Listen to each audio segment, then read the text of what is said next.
Yesterday, Donald Trump refused to attend the dignified transfer of 4 service members killed in Lithuania because he wanted to go golfing instead. Let me say that again. Yesterday, Donald Trump, the President of the United States and the Commander-in-Chief, refused to attend the dignified transfer of 4 service members who died while serving our country abroad because he wanted to go golfing instead. And I guess I'm just wondering where all the conservatives that have been invoking the 13 service members killed in Afghanistan for the last several years and insisting that they just care so much about our service members who are killed in action being treated with respect by the President of the United States. I guess I'm just wondering where they are. I'm just wondering where their outrage is, because I've had thousands of them in my comments and my DMs on literally every social media platform for the last 2 weeks, weaponizing those 13 service members' deaths against me as a military spouse because they were furious that I dared speak out publicly about my fear for my husband's safety while he's deployed in the Middle East because the current administration cannot be bothered to treat classified information with the intense level of security that it requires. Thousands, literal thousands, possibly tens of thousands at this point, honestly, of conservatives constantly.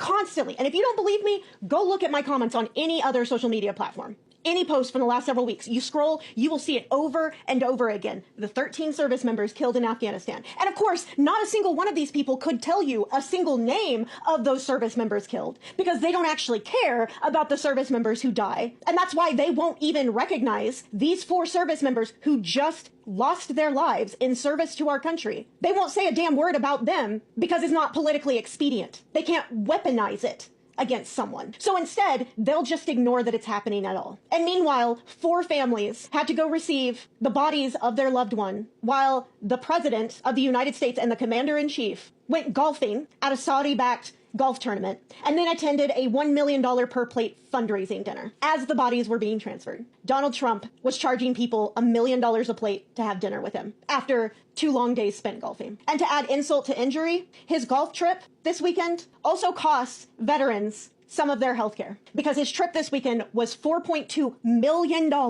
for a single weekend for Trump to go golfing. And I did the math.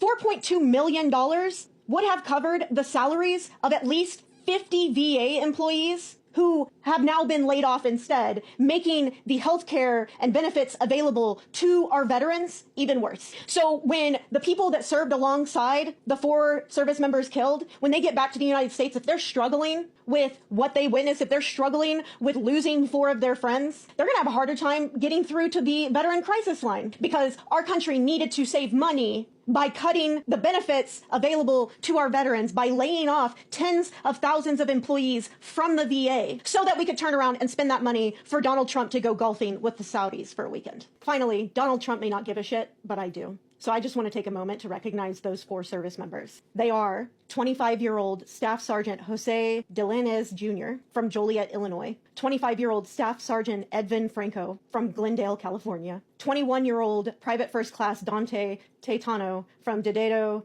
Guam, and 28-year-old Staff Sergeant Troy S. Knutson Collins from Battle Creek, Michigan. Thank you for your service, and I'm really sorry that it wasn't recognized by your Commander-in-Chief.